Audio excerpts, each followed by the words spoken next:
Hello class 11th, welcome to Zenith Guru. मैं हूं निकी पंडित और आज का हमारा टॉपिक है नील बोहर्स मॉडल ऑफ एटम। हम नील बोहर के मॉडल को यहाँ पे एक्सप्लेन करने वाले हैं, उसके पोस्टुलेट्स के बारे में जानेंगे। सो नील बोहर ने क्या क्या पोस्टुलेट्स दिए थे, देखो बहुत ज़्यादा इंपॉर्टेंट है। ठीक है, आप 9th क्लास से पढ़ते हुए आ रहे होंगे काफ़ी सारे साइंटिस्ट के बारे में, जैसे कि डाल्टन्स का एटॉमिक थ्योरी था। ठीक है, आपने ये पढ़ा, आपने जे थॉमसन के बारे में पढ़ा, क्लियर, आपने रदरफोर्ड के बारे में पढ़ा, आपने काफ़ी कुछ पढ़ा। ठीक है, लेकिन 9th क्लास में क्या था कि नील बोहर के बारे में इतनी सारी चीज़ें नहीं दी गई थी जो आप 11th क्लास में अब पढ़ेंगे। तो हर एक पोस्टुलेट्स को हम यहाँ पे डिस्कस करेंगे, प्लस जो मैकेनिज्म है यहाँ पे, ठीक है, जो डेरिवेशंस है यहाँ पे, मैकेनिज्म नहीं, जो डेरिवेशंस है यहाँ पे, जैसे कि रेडियस कैसे कैलकुलेट करते हैं, वेलोसिटी कैसे कैलकुलेट करते हैं, उसके लिए हम सेपरेट वीडियो में डिस्कस करेंगे। क्लियर। सबसे पहला यहाँ पे क्या है, okay, Niels Bohr models. So atom contain a very small massive and positive charge nucleus. एक एटम के अंदर सेंटर पे बहुत मैसिव पॉजिटिव चार्ज प्रेजेंट होता है जिसको न्यूक्लियस कहा जाता है। अभी भी हम इसको न्यूक्लियस ही बोलते हैं, राइट। सेंटर पे प्रेजेंट होता है और इस पे सारे के सारे पॉजिटिव चार्ज होते हैं। ठीक है, पहली चीज इन्होंने ये बताई। दूसरी क्या है, electron are moving around the nucleus in a fixed circular path.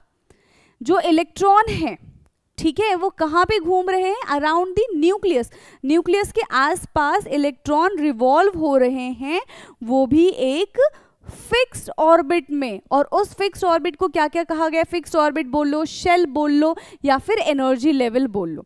तो यहाँ पे इलेक्ट्रॉन रिवॉल्व हो रहे हैं and due to its specific path, ठीक है, due to its specific path electron never lose its kinetic energy. कुछ याद आ रहा है, रदरफोर्ड से ये चीज पूछी गई थी कि अगर इलेक्ट्रॉन कंटिन्यूसली मूव कर रहे हैं तो एक टाइम ऐसा आएगा कि इलेक्ट्रॉन की एनर्जी खत्म हो जाएगी और वो न्यूक्लियस में आके कोलैप्स कर जाएंगे। ठीक है, लेकिन यहाँ पे रदरफोर्ड ने हमको क्या बताया कि due to its specific path, इनका एक अपना ऑर्बिट है, ऑर्बिट की एनर्जी है। ठीक है, due to its specific path electron never lose its kinetic energy. Electron कभी भी अपना काइनेटिक एनर्जी यानी कि अपनी एनर्जी को खत्म नहीं होने देगा। जब इलेक्ट्रॉन की एनर्जी लूज नहीं होगी, खत्म नहीं होगी, तो वो एटम से जाके कोलैप्स, आई मीन न्यूक्लियस से जाके कोलैप्स नहीं करेंगे। क्लियर। नाउ देखो, electron have a specific energy and specific velocity. Electron की अपनी स्पेसिफिक एनर्जी होती है, स्पेसिफिक वेलोसिटी होती है while moving in a fixed path. When electron absorb extra energy, जब इलेक्ट्रॉन को एक्स्ट्रा एनर्जी दी जाती है तब वो कैसे हो जाते हैं, एक्साइट हो जाते हैं and they jump to excited state. But जब तक उनको एनर्जी नहीं दी जा रही है वो कंटिन्यूसली अपने पाथ पे ही घूमेंगे, उसको चेंज नहीं करेंगे। ठीक है, when electron absorb extra energy it jump from lower energy level to the higher energy level and it is called excitation of electron. Electron को जैसे ही एनर्जी दी जाती है, इलेक्ट्रॉन एक शेल से दूसरे शेल पे, एक शेल से थर्ड शेल पे, यानी कि डिपेंड करता है कि कितनी एनर्जी दी गई है, वहां पे वो जंप करते हैं। इसको क्या कहा जाता है, excitation of electron. Next 6th point क्या है, it release all extra energy in the form of EMR, electromagnetic radiation. ये कब होता है, जंप करके चला गया, मान लो सेकेंड शेल में गया, थर्ड शेल में गया फ्रॉम द ग्राउंड स्टेट।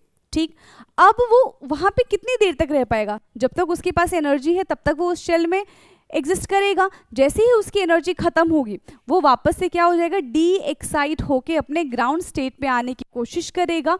और जब वो अपने ग्राउंड स्टेट में आएगा तो वो इलेक्ट्रोमैग्नेटिक रेडिएशंस रिलीज करेगा, जिसको हम क्या बोलते हैं, विजिबल रेंज। और इसी रेंज में हमें कलर दिखाई देते हैं। ठीक है, and drop back into the ground shell और द लोअर एनर्जी शेल, और फिर वो डी एक्साइट होके वापस से अपने ग्राउंड स्टेट में आ जाते हैं। क्लियर, इसको क्या कहेंगे हम, डी एक्साइटेशन। अभी पिछले वाले पॉइंट में क्या था, excitation. Now, electron will never observe between the shell and it always present on the shell. इसका क्या मतलब है कि ये है हमारे पास न्यूक्लियस, ठीक है, ये न्यूक्लियस है और ये हमारे पास क्या है, ऑर्बिट है। ठीक है, अब इलेक्ट्रॉन हमें कहाँ कहाँ देखने के लिए मिलेंगे? इलेक्ट्रॉन आपको यहाँ देखने के लिए मिलेगा, यहाँ देखने के लिए मिलेगा। ऐसा नहीं है कि इलेक्ट्रॉन आपको यहाँ देखने के लिए मिल रहा है, इलेक्ट्रॉन आपको यहाँ पे देखने के लिए मिल रहा है, तो ये चीज़ क्या हो जाएगी? ये चीज़ गलत है। इन्होंने क्या बताया? हमें इलेक्ट्रॉन सिर्फ और सिर्फ ऑर्बिट पे देखने के लिए मिलेगा, बिटवीन द ऑर्बिट्स हमें इलेक्ट्रॉन दिखाई ही नहीं देंगे। क्लियर? समझ में आया? नाउ इसके बाद 8th पॉइंट क्या है? Change in energy. जब एक शेल से दूसरे शेल में इलेक्ट्रॉन जंप करता है तो एनर्जीज का गैप आ जाता है। उसको कैसे करते हैं हम? Del E is equal to E2 minus E1, and E2 क्या है यहाँ पे? Energy of excited state, and E1 क्या है? Energy of ground state. E2 is energy of excited state and E1 क्या है? Energy of ground state. ठीक, समझ में आई? यहां से आइंस्टीन ने एक इक्वेशन दिया था। आइंस्टीन की इक्वेशन क्या थी? E is equal to h nu, energy के लिए ही था, right? E is equal to h nu. E की जगह अगर हम डेल E लिख दें, यानी कि change in energy, so change in energy is equal to h nu. अब यहाँ से चाहे तो आप न्यू निकाल लो, कुछ भी चीज़ आप यहाँ से कैलकुलेट कर सकते हो। अगर न्यू कैलकुलेट करना है तो डेल ई अपॉन एच। ठीक, तो ये एनर्जी का कॉन्सेप्ट भी यहीं से आया था। Now next is angular momentum. Angular momentum of an electron in a shell. ठीक है, angular momentum of electron in a shell, electron moving in a shell. तो यहां से एक चीज थी कि जब एंगुलर मोमेंटम कैलकुलेट किया गया तो नील बोहर ने कहा कि angular momentum is equal to mvr। ठीक है, क्या कहा? एंगुलर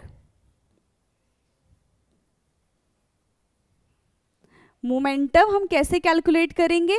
mvr से कैलकुलेट करेंगे। बट इन्होंने एक साथ एक और चीज बोली कि एंगुलर मोमेंटम के लिए हम NH/2π का भी इस्तेमाल कर सकते हैं। एंगुलर मोमेंटम के लिए हम क्या कर सकते हैं? NH/2π का इस्तेमाल कर सकते हैं, यानी कि जो वैल्यू mvr से आएगी वही वैल्यू हमारी NH/2π से आएगी।